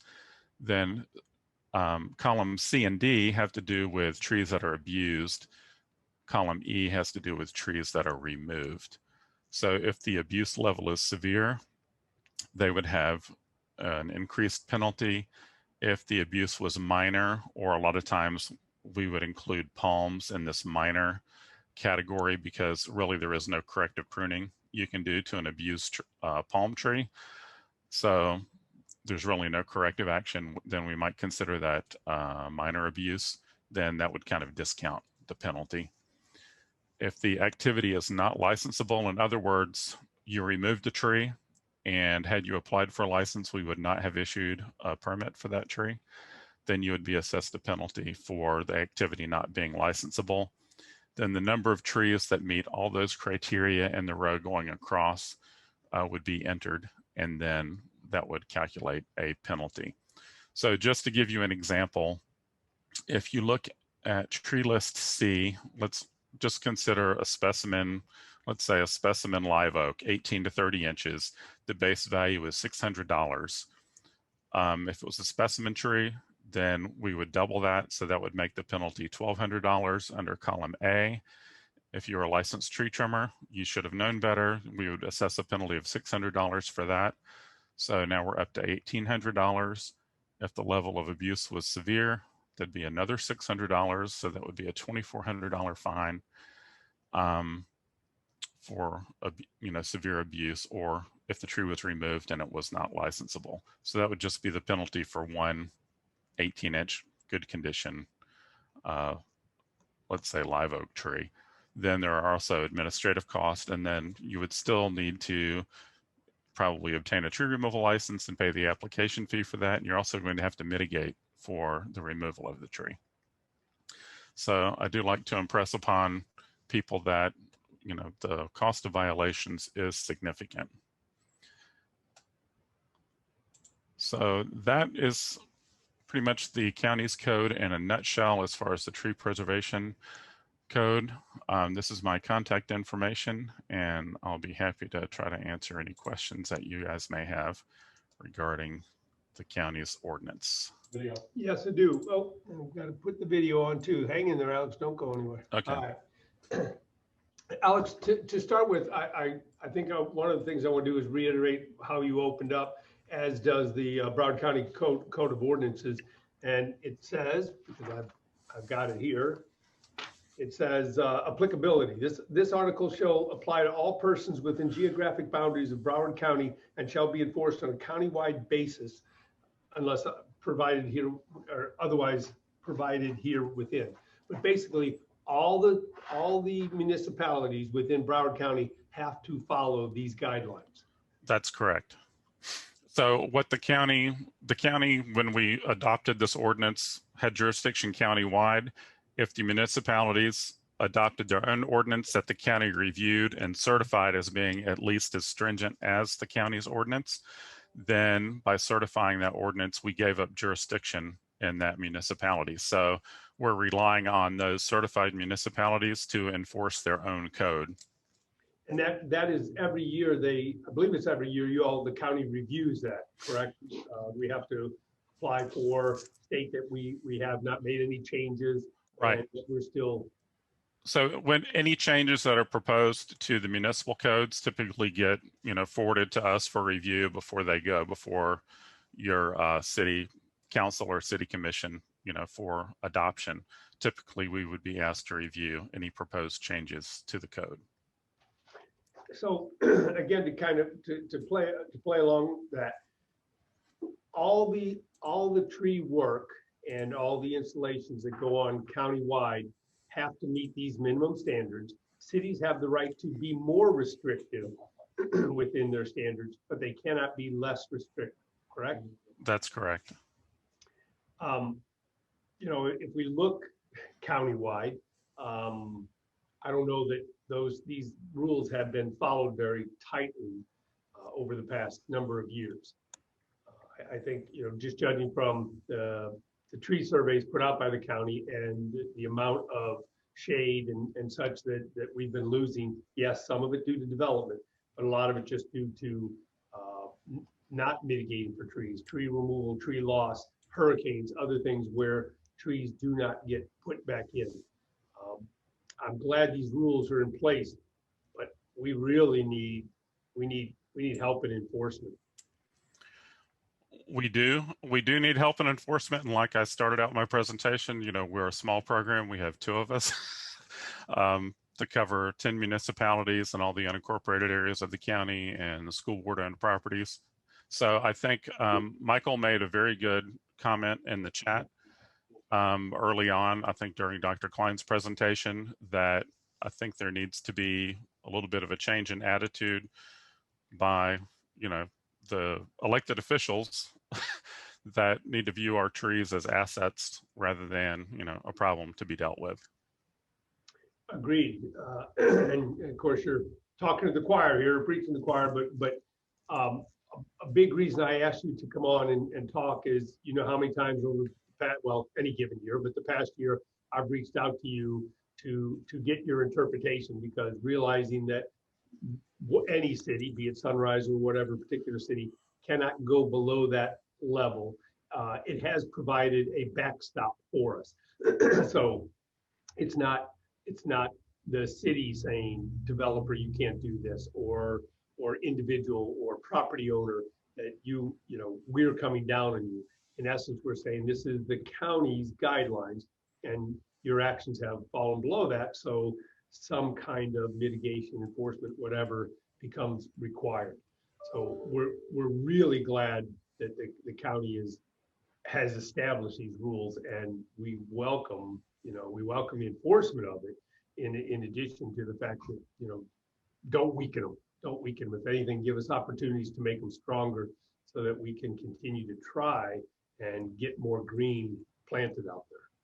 Yeah, I'm really concerned with the development rules, with these small setbacks and the impacts we're having on our overall tree canopy, because the building codes and the desire to increase tree canopy are not really compatible with one another.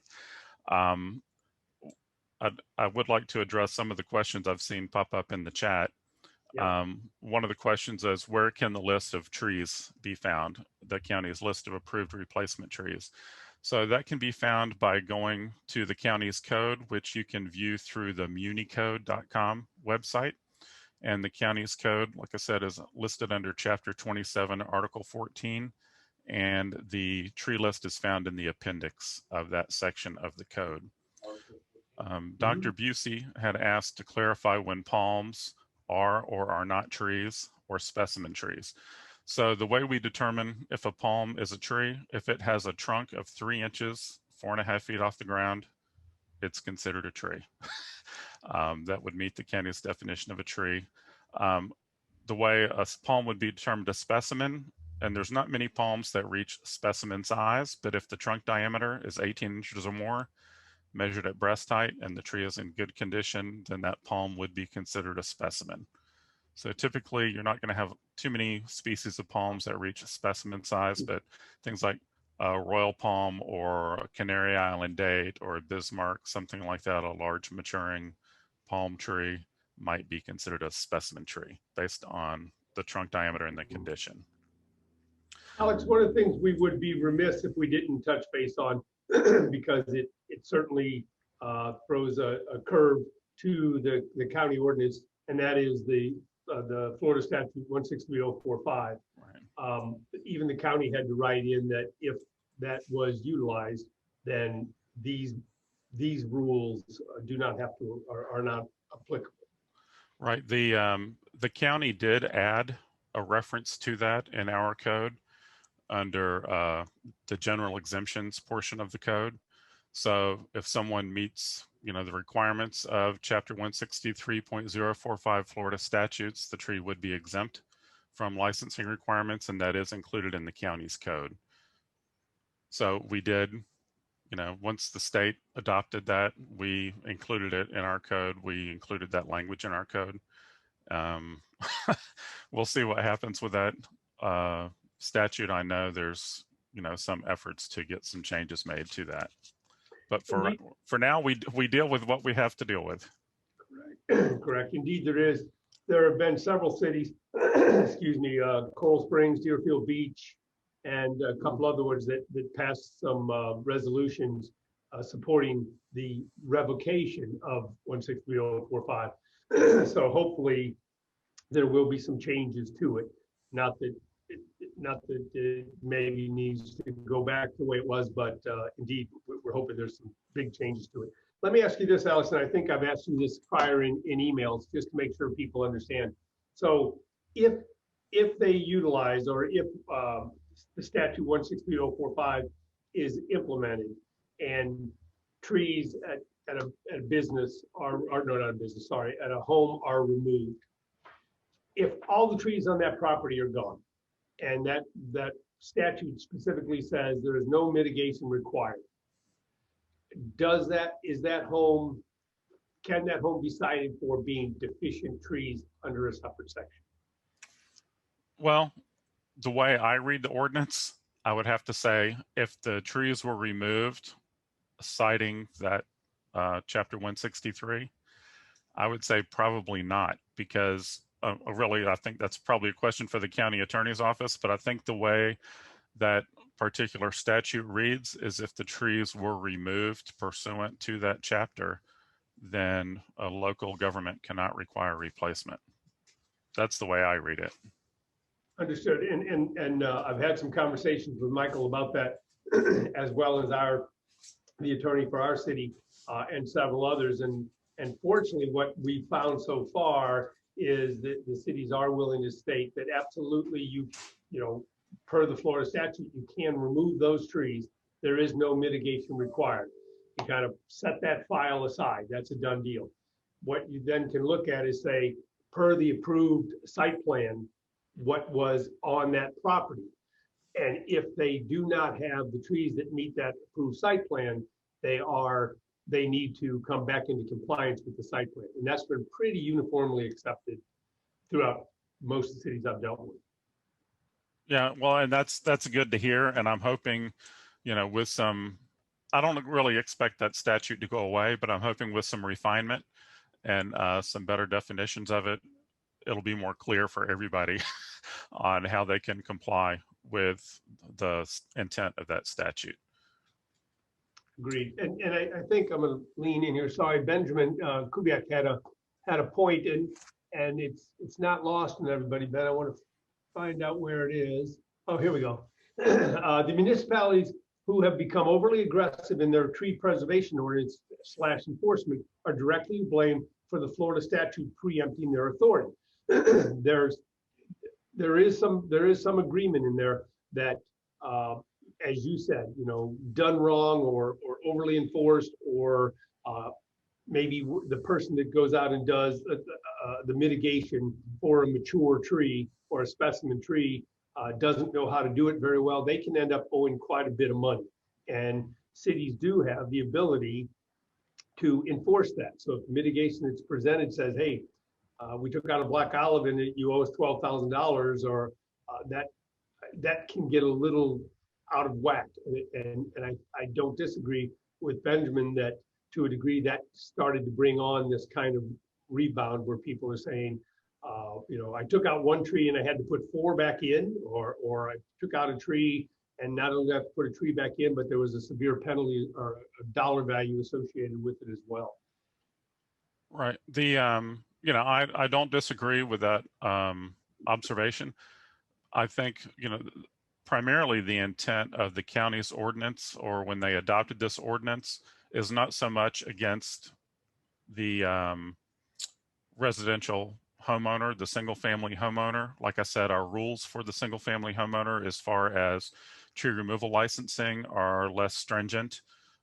We would only require that they obtain a tree removal license to remove a specimen tree or a tree that was installed, relocated, or preserved pursuant to a prior license. So if it's an owner-occupied home, the rules are much less restrictive. The Florida statute applies to all residential property, which it does not define. The county's code, provides quite a bit of leniency or exemption for single family or duplex that are owner occupied. But I think the ordinance was really, especially the licensing of tree trimmers, was to prevent contractors from going around the county and really doing a lot of damage to our tree canopy or removing a lot of tree canopy.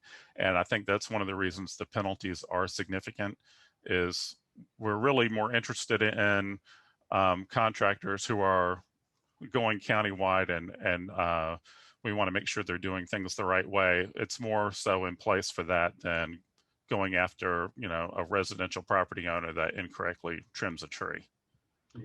A couple other clarifications, and I know you can't clarify countywide, sorry, statewide, but how Broward County handles it. What do they consider single family? Or no, sorry, the law reads residential, doesn't it? Yeah, well, what do we consider residential, I think, is your question. And the way the county attorney's office has interpreted that is, if it's zoned residential, then it's considered residential property.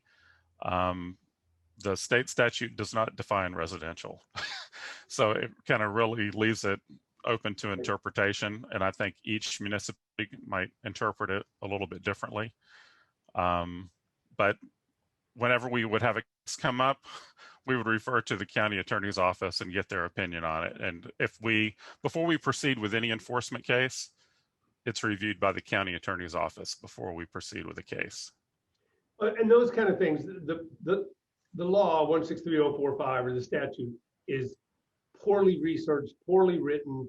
It's not that there can't be some advantages to it or used correctly, but there's so many open ends, just as you're saying, without a definition of what residential is, then it's open to interpretation. So a lot of the members that are doing work in the city of Plantation, then the city of Coral Springs, then Tamarack and Sunrise, the interpretations can be different from those governing bodies, and that always makes it more difficult, because in Sunrise we don't take that liberal of a term of whatever it's zoned, if it's just residential, because obviously you have residential single, you have residential multi. What do you do now with the zoning of mixed use, which would be a residential and a commercial property? I mean, that's a question that we've asked ourselves, and we have not had a case yet that involved a mixed use property claiming an exemption under that Florida statute, but I'm sure it's bound to come up, especially with more mixed use development.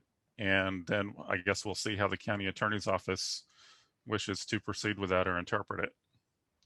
I know a lot of cities are looking to the county to be a leader in this, and I know the county is certainly looking back to the cities for their support and to other counties, so we can get some interpretations. I'm surprised this law has not been challenged much.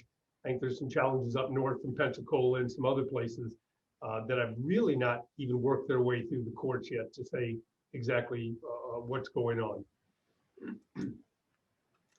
Well, the county, we have reviewed some language that the county has at least proposed some changes, and I think has been involved in some lobbying efforts to try to get some changes made to that state statute, but we'll see where those go in the legislature. Yeah, changes and some clarification. Exactly. Just like we're saying, we certainly need to know what is meant by residential, where it goes from there.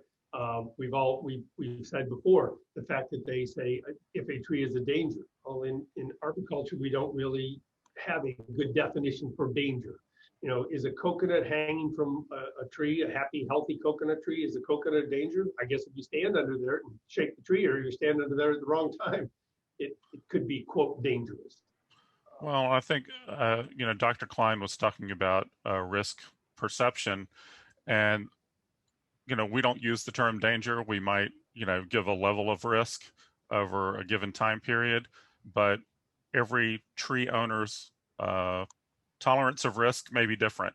So where somebody may be willing to tolerate a rather high risk, someone else may not even be tolerable of a low risk.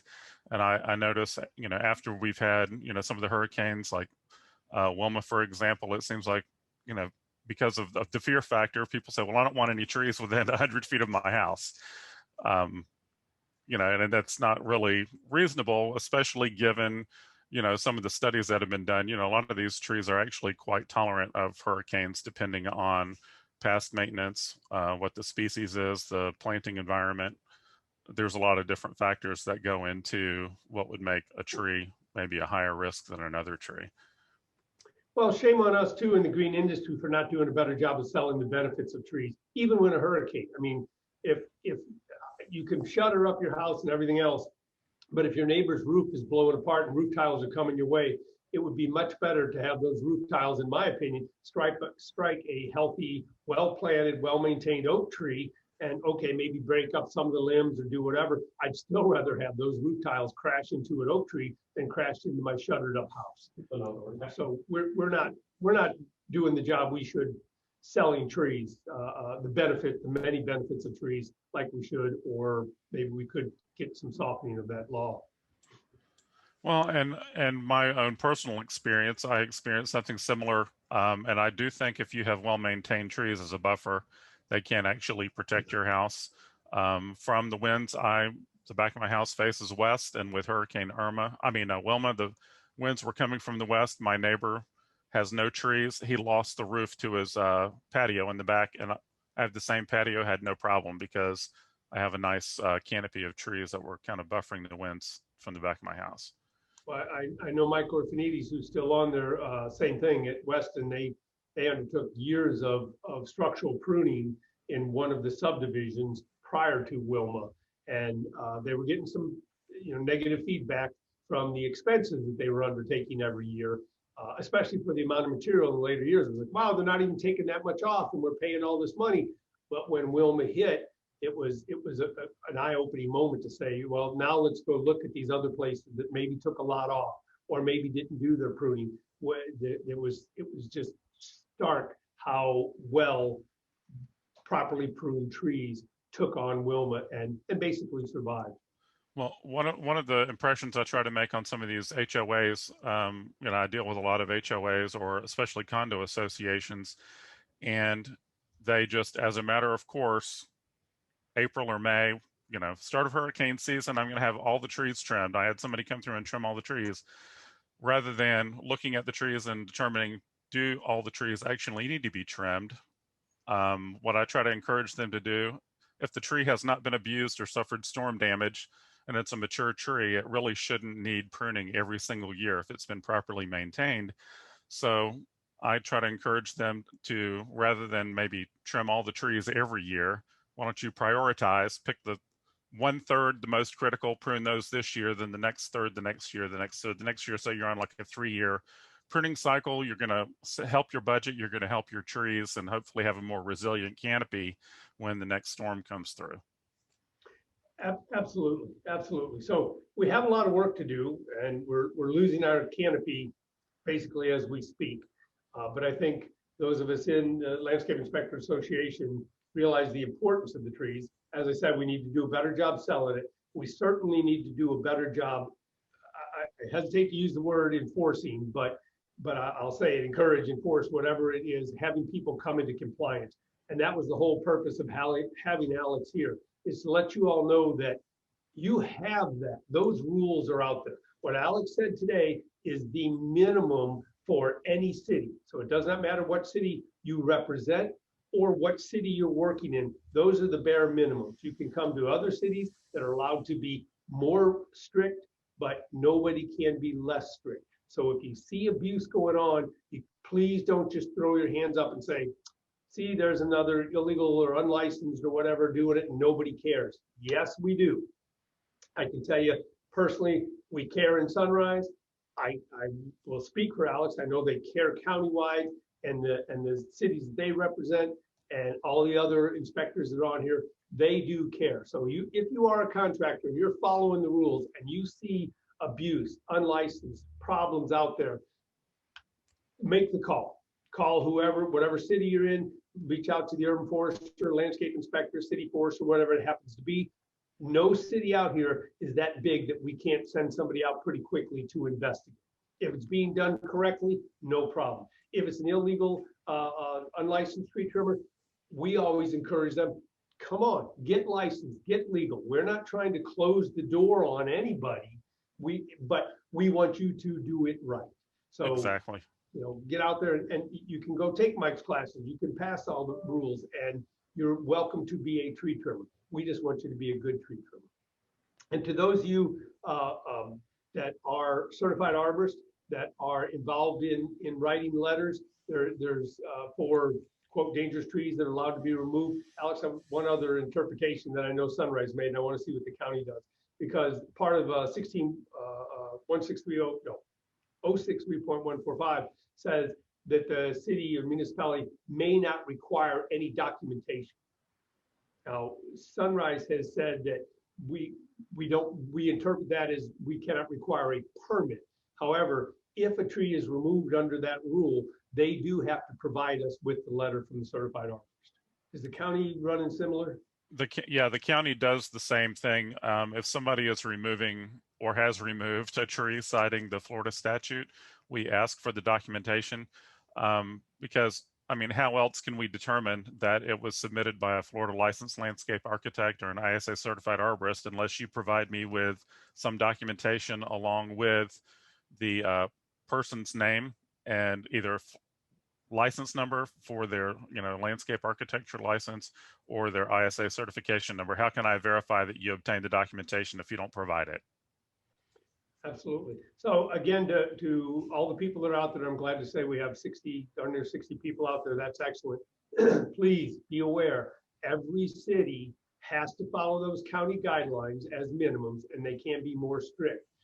Be aware when people, for those of you that travel across to other cities that are contractors, understand that the rules may be different and may be interpreted differently when they cross any city perimeter.